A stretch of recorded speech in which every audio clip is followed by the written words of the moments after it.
ಆಗಾಗ ಬಾಯಿಗೆ ಬಂದ ರೀತಿಯಲ್ಲಿ ಹೇಳಿಕೆಗಳನ್ನ ಕೊಟ್ಟು ವಿವಾದಕ್ಕೆ ಈಡಾಗುವಂತ ಶಾಸಕ ಬಸನಗೌಡ ಪಾಟೀಲ್ ವಿರುದ್ಧ ಮತ್ತೀಗ ಕೇಸ್ ದಾಖಲಾಗಿದೆ. ಗಾಂಧೀಜಿಯಾಗಿ ನೆಹರು ಬಗ್ಗೆ ಅವಹೇಳನ ಹಾಗೆ ದ್ವೇಷ ಭಾಷಣದ ಸಂಬಂಧ ಶಾಸಕ ಬಸನಗೌಡ ಪಾಟೀಲ್ ಯತ್ನಾಳ್ ವಿರುದ್ಧ ಕೇಸ್ ದಾಖಲಾಗಿದೆ. ಗುರು ಮಠಕಲ್ ಪೊಲೀಸರಿಂದ ಸ್ವಯಂ ಪ್ರೇರಿತ ಕೇಸ್ ದಾಖಲಾಗಿರುವುದು ಅಂದ್ರೆ ಸುಮೋಟೋ ದಾಖಲಾಗಿದೆ. ಫೆಬ್ರವರಿ 21ರಂದು ನಡೆದಿದ್ದ ಶಿವಾಜಿ ಜಯಂತಿ ಕಾರ್ಯಕ್ರಮದಲ್ಲಿ ಭಾಷಣವನ್ನ ಮಾಡಿದ್ರು ಶಾಸಕ ಯತ್ನಾಳ್. ಅಲ್ಲಿ ವಿವಾದಾತ್ಮಕವಾದಂತಹ ಕೆಲ ಸ್ಟೇಟ್ಮೆಂಟ್ಗಳನ್ನ ಕೊಟ್ಟಿದ್ರು. ಯಾದಗಿರಿಯ ಗುರು ಮಠಕಲ್ನಲ್ಲಿ ಕಾರ್ಯಕ್ರಮ ನಡೆದಿತ್ತು.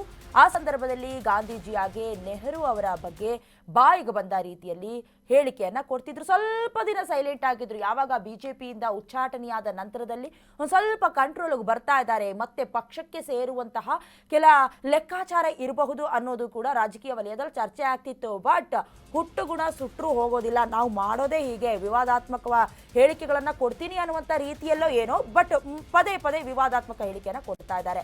ಈ ವೇಳೆ ಗಾಂಧಿ ನೆಹರು ಬಗ್ಗೆ ವಿವಾದಾತ್ಮಕ ಹೇಳಿಕೆ ಕೊಟ್ಟಿದ್ದಾರೆ. ಗಾಂಧಿ ಭಾರತ ಅಲ್ಲ ಪಾಕಿಸ್ತಾನದ ರಾಷ್ಟ್ರಪಿತ ಅಂತ ಬಿಟ್ಟಿದ್ರು.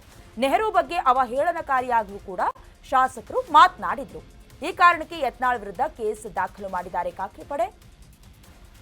ಬಿಎನ್ಎಸ್ ಆಕ್ಟ್ 199, 299, 302, 352, 353ರ ಅಡಿ ಕೇಸ್ ದಾಖಲಾಗಿದೆ. ವಿವಾದಾತ್ಮಕವಾದ ಹೇಳಿಕೆಯನ್ನ ಕೊಡಬಾರ್ದು ಅಂತ ಗೊತ್ತಿದ್ರು ಕೂಡ ಯತ್ನಾಳ್ ಅವರು ಮತ್ತೆ ಅದೇ ಪ್ರಯತ್ನ ಕೈ ಹಾಕಿರೋದು ಗೊತ್ತಾಗ್ತಿದೆ.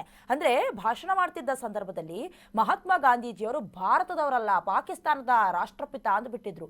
ಅದು ಈಗ ಕೆಂಗಣ್ಣಿಗೆ ಕಾರಣವಾಗ್ತಾ ಇದೆ. ಸಂಬಂಧಪಟ್ಟಂತೆ ಈಗ ನೆಹರು ಅವರ ಬಗ್ಗೆ ಕೂಡ ಮಾತನಾಡಿದ್ರು. ಹಾಗಾಗಿ ಭಾರತೀಯ ನ್ಯಾಯ ಸಂಹಿತೆ 199, 299, 302, 352, 353ರ ಅಡಿ ಕೇಸ್ ದಾಖಲಾಗಿದೆ.